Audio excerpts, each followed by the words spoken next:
Okay, all you Googlers, listen up.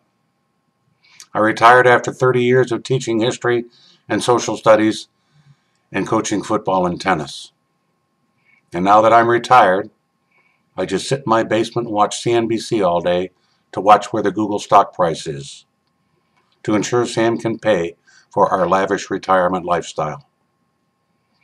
I've read all the Google books and love talking to Sam about Google, your current challenges, and more importantly, your current opportunities. So I consider myself a credible advisor and counselor. So pay attention. There are 5 lessons that I taught Sam growing up that I think can apply to you, where you guys are as a team and as a company. Number 1, big shots are little shots who keep shooting. All the great ones consider themselves the underdog and always work their butts off. They never get the big head, never get cocky. You're only as good as your last loss. You guys are still just that humble little startup that Larry and Sergey started to organize the world's information.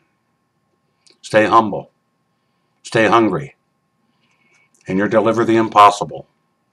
All the great ones do because they don't consider themselves big shots. They're just little shots who keep shooting. Number 2, number 1 seed always has a target on his back. Want that pressure. Sam, remember that year when you were 15? When you had that big year, made the Nationals, and you set the world on fire? Remember how fun but easy that was? You were the underdog. No one knew about you. You could sneak up on everyone. But remember the next year? Remember how hard that was? Remember how everyone brought their A game when you played them? Remember the pressure you were under? It feels like that is where you guys are at these days. Remember the enormous responsibility that comes with being number 1. Everyone is gunning for you. There is no place to hide. You have to raise your game and bring it every day. Relish that, but make sure you work your butts off and stay at the top of your game every day. That is your responsibility as the number 1 seed. Number 3, if you can meet with victory and defeat and treat those 2 imposters just the same, then you will be a man, my son. Remember how demoralizing it was for your opponent when it would be a very close match and he looked across the net at you and you weren't sweating? You were calm, cool, and collected. It would freak him out. He didn't think he could break you. Same with life and in business. You need to treat wins and losses the same on the outside. Don't get too high or don't get too low. And especially make sure you don't show your opponent or your team how wiggy you are inside. Portray confidence. Portray calmness. Learn from those losses and let them go. Be steady on the outside, even if you are in knots on the inside. Number 4, luck is when opportunity meets preparation. Sam, you were never a great athlete like your dad. You weren't all that smart like your mom. And you weren't all that good looking like your sister. But you worked your butt off.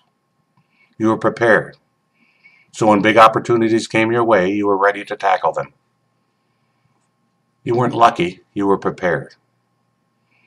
I have a feeling that many good things will come Google's way in the future, but you guys better be prepared to jump on those opportunities. Because if you aren't, there are many other players, smarter, faster, and better looking, that will get there first. Work harder and smarter than everyone else. Look for opportunities and make your own luck. Number 5, if you don't have the eye of the tiger, don't bother going on the court. Remember Rocky 3, Clubber Lang? Now that guy had the eye of the tiger. He wanted it more than Rocky, and that is why he clobbered him in his first fight. All the greats figure out a way to find the eye of the tiger. Rocky lost it, but he found it and regained his title. He reclaimed the passion, fun, and love for the game that he had lost.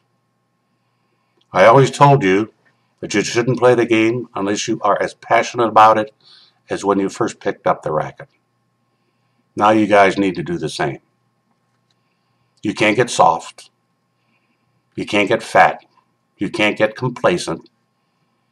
Do you think Facebook, Apple, and Twitter aren't working their butts off? Damn straight they are. They have the eye of the tiger. They want what you guys have.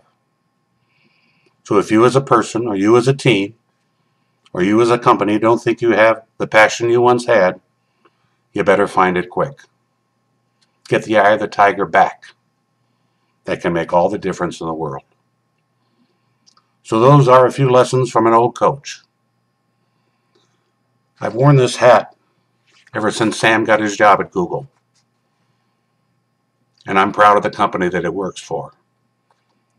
Do no evil. Thank you.